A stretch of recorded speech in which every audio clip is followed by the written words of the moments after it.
Trolls को बहुत ज़्यादा तवज्जो नहीं देनी चाहिए। हम लोग इसके ऊपर इतना डिस्कशन भी कर रहे हैं, शायद वो इतना डिज़र्व भी नहीं करते। वो थर्ड क्लास लोग हैं, उनके बारे में इतनी चर्चा क्यों करना? जैसे अश्विनी जी ने कहा ट्रोलिंग दोनों साइड से होती है, बिल्कुल, बिल्कुल होती है और उतनी ही गंदी तरीके से होती है, ये भी मैं मानता हूँ। लेकिन उसमें और जो उन्होंने बाकी स्टेट्स के उदाहरण दिए, यहाँ पर वो हुआ, वहाँ पर वो हुआ और जो मणिपुर में हुआ, उसमें फ़र्क ये है कि जो ट्रोलिंग एक ऑर्गेनाइज्ड सिस्टम के तहत की जाती है, उसमें और मैं अपनी इंडिविजुअल लेवल पर किसी को ट्रोल करता हूँ, उसमें फ़र्क है।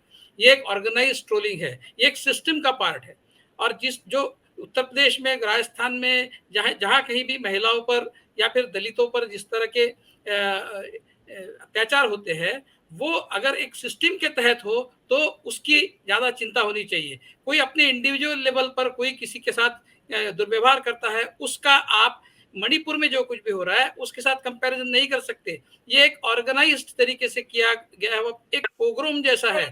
मैं इसको इसलिए पोग्राम जैसा कहता हूँ कि अभी राय साहब ने कहा कि सरकार की असफलता है, मैं इसको बिल्कुल असफलता नहीं मानता। ये सरकार की सफलता है, दोनों सरकारों की सफलता है, क्योंकि उनको जो चाहिए वो वहाँ पर वो कर रहे हैं, वो प्रयोग है, वो सफल हो रहे हैं उसमें। जो गुजरात में हुआ, वही मणिपुर में हो रहा है। आप सिमिलैरिटी देखिए, गुजरात में भी मोदी जी दूसरी तरफ मुँह करके बैठे थे, जब गुजरात जल रहा था, बिल्कुल वही मणिपुर में वो कर रहे हैं। क्या क्या अंतर है, क्या फ़र्क है बताइए मुझे? और वहाँ पर मुस्लिम टारगेट थे, यहाँ पर क्रिश्चियन टारगेट है। ये एथनिक वायलेंस नहीं है, ये एथनो रिलीजियस वायलेंस है। इसीलिए यूरोपियन पार्लियामेंट ने कॉग्निजेंस लिया है, ऐसे ही नहीं लिया।